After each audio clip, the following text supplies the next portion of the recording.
The situation on the borders of Russia and Belarus is becoming increasingly tense. The West makes no secret of its aggressive plans towards Russia and Belarus. In many European countries, Nazi ideology is rapidly resurging, and they are actively rewriting the history of the Second World War. During numerous military exercises, and according to your information, as was the case today, there are practically 7 taking place simultaneously. NATO forces are rehearsing a scenario involving strikes against the Union state. Moreover, a number of countries are directly making their airspace available to Ukraine for attacks on Russian territory. We have no intention of getting drawn into an arms race. We will simply continue to deepen our cooperation in the defense industry and work together to build up the Union state's defense capabilities. The nuclear forces exercise conducted under the leadership of the 2 presidents of our countries has demonstrated and confirmed to everyone that this capability exists and will be deployed should aggression be unleashed against the Union state in order to defend our national interests. We are not threatening anyone. Both Vladimir Putin and Alexander Lukashenko have spoken about this. We are not threatening anyone, but we will defend our territory with all the forces and means at the Union state's disposal.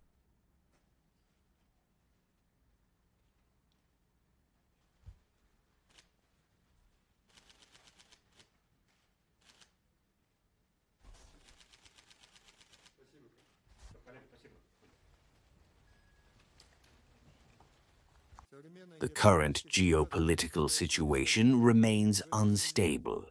In this regard, it is important to maintain a unified approach and closely coordinate our actions in addressing the strategic challenges facing the CSTO, whilst expanding its analytical capacity to ensure a thorough and comprehensive assessment of the situation.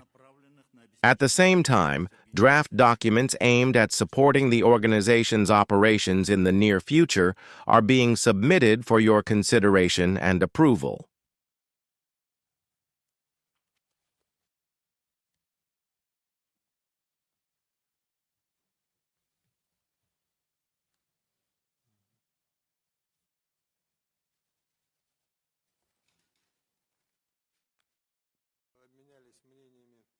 We exchanged views and the latest information regarding the military exercises currently being held in Europe, which have a clearly anti-Russian, or one might say anti-Union, orientation. By this, I mean the Union state of Russia and Belarus. 7 such exercises are taking place simultaneously, and all of them, without any disguise, are directed precisely against us.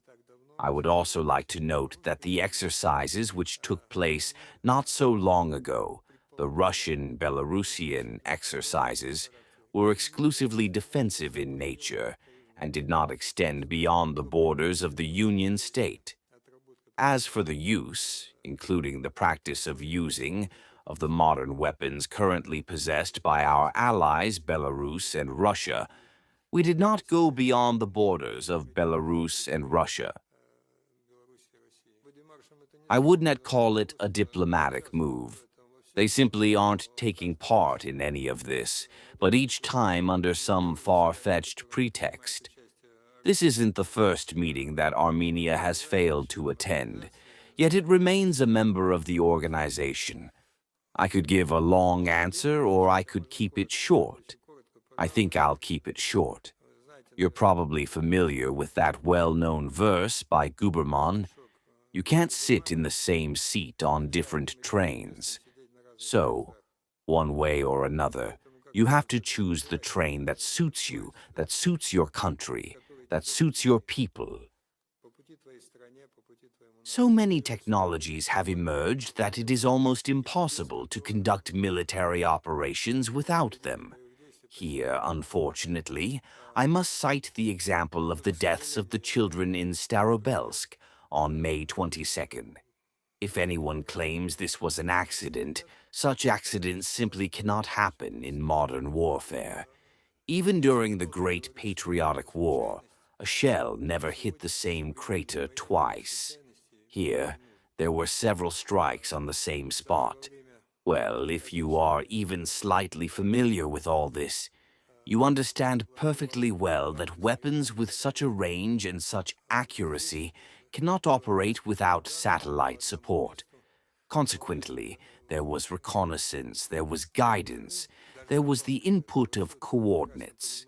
In other words, this is no accident, and I cannot call it anything other than a terrorist act, just as I cannot help but be surprised by the European reaction.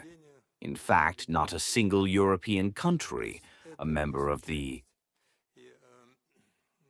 UN Security Council, has reacted in any way to this extraordinary event, to this catastrophe, to this enormous tragedy, not only for Starobelsk, but for our country as well. There are simple assessments, for example, regarding the flight of unmanned aerial vehicles from Ukraine across the Baltic states towards us in the northwest. There are two possibilities here. The first is that either you have absolutely no air defense system and you see and hear nothing, or you are complicit. The choice is theirs, and given that they haven't actually shot down a single one, they keep crashing on their own territory with enviable regularity, and for some reason they blame Russia for this. We can be blamed, but probably only insofar as our air defense system actually works. The West has something to learn here.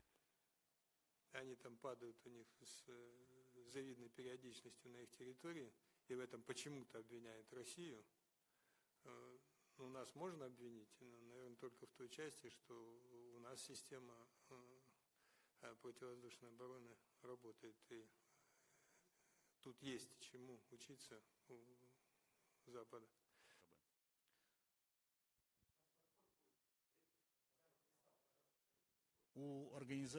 The organization has sufficient capacity to respond at any time should there be hostile reactions from other countries.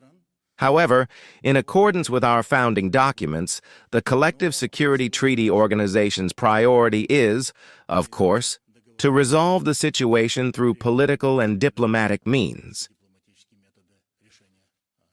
You are well aware that there was very active cooperation between regional organizations, in particular the CSTO and the OSCE, in the past, several years ago.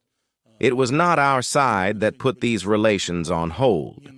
Therefore, regarding last week's trip to Vienna, Austria, and my meeting with the OSCE Secretary General, I can say that it took place in a constructive manner and was characterized by mutual interest. We believe that, first and foremost, in resolving any conflicts, not only within the CSTO's area of responsibility but across the world, dialogue must, of course, be the primary approach. Without dialogue, we will not be able to find solutions. I can say that we are planning to engage with the OSCE. Perhaps our partners there are ready to resume relations. We will see how things develop from there. We will not speculate.